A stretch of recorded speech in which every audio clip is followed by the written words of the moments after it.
Hello everyone, welcome back to the channel.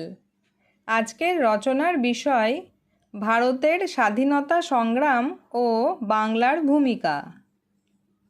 ভূমিকা।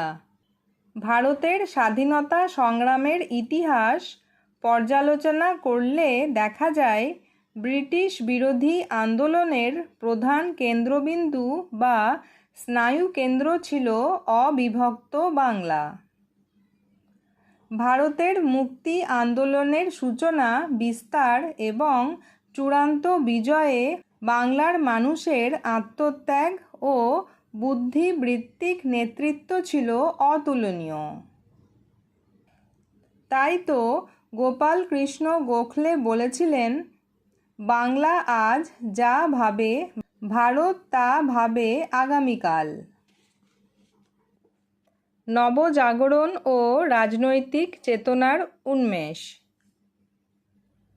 19 শতকে রাজা রামমোহন রায়, ঈশ্বরচন্দ্র বিদ্যাসাগর এবং স্বামী বিবেকানন্দের হাত ধরে বাংলায় যে নবজাগরণ ঘটেছিল তা ভারতবাসীকে আধুনিক শিক্ষা ও জাতীয়তাবাদে উদ্বুদ্ধ করে। বঙ্কিমচন্দ্র চট্টোপাধ্যায়ের আনন্দমঠ উপন্যাস এবং তাঁর অমর সৃষ্টি বন্দে মাতরম মন্ত্র শান্ত ভারতবাসীকে দেশপ্রেমের অগ্নি মন্ত্রে দীক্ষিত করেছিল। বঙ্গভঙ্গ ও স্বদেশী আন্দোলন। 1905 সালে লর্ড কার্জন যখন বাংলাকে দ্বিখণ্ডিত করার চক্রান্ত করেন, তখন সমগ্র বাংলা আগ্নেয়গিরির মতো ফেটে পড়ে। রবীন্দ্রনাথ ঠাকুরের নেতৃত্বে রাখি বন্ধন উৎসব হয়ে ওঠে সাম্প্রদায়িক সম্প্রীতি ও ঐক্যের প্রতীক। স্বদেশী আন্দোলন ও বিদেশি পণ্য বর্জন আন্দোলন সারা ভারতে ছড়িয়ে পড়ে, যা ব্রিটিশ শাসনের ভিত নাড়িয়ে দিয়েছিল। সশস্ত্র বিপ্লবী আন্দোলন। বাংলা ছিল সশস্ত্র বিপ্লববাদের সূতিকাগার।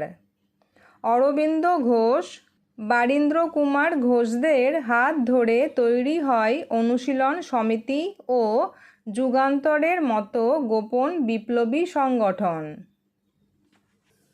1908 সালে ক্ষুদিরাম বসু ও প্রফুল্ল চাকির কিংসফোর্ড হত্যার প্রচেষ্টা ব্রিটিশদের মনে ত্রাস সৃষ্টি করে। মাত্র 18 বছর বয়সে ক্ষুদিরামের ফাঁসি বাংলার ঘরে ঘরে বিপ্লবের আগুন জ্বালিয়ে দেয়। এছাড়াও বাঘা যতীন, বিনয় বাদল দীনেশ এবং প্রীতিলতা ওয়াদ্দেদারের আত্মত্যাগ বাংলার বিপ্লবী ঐতিহ্যের অবিচ্ছেদ্য অংশ। মাস্টারদা ও চট্টগ্রাম অস্ত্রাগার লুণ্ঠন।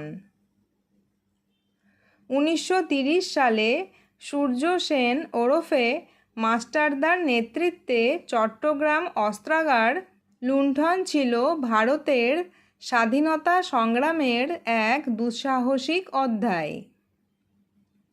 কয়েকদিনের জন্য চট্টগ্রামকে ব্রিটিশ মুক্ত ঘোষণা করে তারা প্রমাণ করেছিলেন যে সশস্ত্র সংগ্রামের মাধ্যমে ব্রিটিশদের পরাজিত করা সম্ভব। নেতাজি ও আজাদ হিন্দ ফৌজ। ভারতের স্বাধীনতা সংগ্রামের ইতিহাসের শ্রেষ্ঠ নায়ক হলেন নেতাজি সুভাষচন্দ্র বসু। তোমরা আমাকে রক্ত দাও, আমি তোমাদের স্বাধীনতা দেব, এই আহ্বানে সাড়া দিয়ে তিনি আজাদ হিন্দ ফৌজ গঠন করেন। তাঁর নেতৃত্বে ভারতের বাইরে থেকে সশস্ত্র আক্রমণ ব্রিটিশ শক্তির চূড়ান্ত পতন ত্বরান্বিত করেছিল। তিনি প্রথম আন্তর্জাতিক স্তরে ভারতকে একটি শক্তিশালী রাষ্ট্র হিসেবে তুলে ধরেন। নারী শক্তির অবদান। বাংলার নারী সমাজও দেশমাতা রক্ষায় জীবন বাজি রেখেছিলেন। মাতঙ্গিনী হাজরা, যাকে আমরা গান্ধীবুড়ি বলে জানি, প্রীতিলতা ওয়াদ্দেদার, কল্পনা দত্ত এবং শান্তি ঘোষ, সুনীতি চৌধুরীদের মতো বিপ্লবীরা প্রমাণ করেছিলেন যে স্বাধীনতার যুদ্ধে পুরুষের সঙ্গে নারীরাও সমানে সমান। উপসংহার: ভারতের স্বাধীনতার জন্য বাঙালি শুধু রক্ত দেয়নি, দিয়েছে মেধা, সংস্কৃতি ও বলিষ্ঠ নেতৃত্ব। দেশভাগ ও অগণিত মানুষের আত্মত্যাগের বিনিময়ে 1947 সালের 15ই আগস্ট যে স্বাধীনতা অর্জিত হয়েছিল, তার প্রতিটি ধূলিকণায় বাংলার বীর সন্তানদের স্মৃতি জড়িয়ে আছে। আজকের স্বাধীন ভারতে দাঁড়িয়ে তাদের এই মহান অবদানকে শ্রদ্ধার সঙ্গে স্মরণ করা আমাদের পরম কর্তব্য।